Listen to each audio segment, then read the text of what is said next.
আপনি কি ইন্দোনেশিয়ায় ট্যুরিস্ট ভিসায় যাওয়ার কথা ভাবছেন? তাহলে আপনার সহযোগিতার জন্য আছে গ্লোবাল ট্রাভেল। ইন্দোনেশিয়া ভিসাটি হলো স্টিকার ভিসা। আপনার ফাইল আমরা রেডি করে অ্যাম্বাসিতে সাবমিশনের জন্য সময় নিব ৩ থেকে ৫ কর্মদিবস। আমরা প্রসেসিং ফি ও ভিসা ফি সহকারে ১৩,৫০০ টাকা নিব। অ্যাম্বাসি ভিসা ইস্যু করার জন্য প্রায় ৩০ দিন সময় নেয়।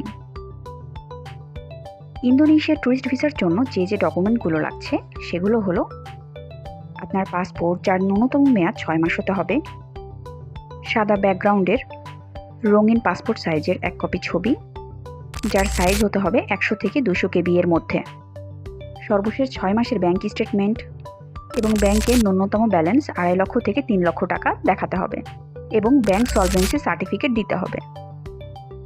আপনি যদি চাকরিজীবী হন তাহলে এনওসি লেটার, স্যালারি স্লিপ দিতে হবে। আপনি যদি একজন ব্যবসায়ী হন তাহলে trade licence, incorporation certificate, business card, কোম্পানির লেটার প্যাড দিতে হবে।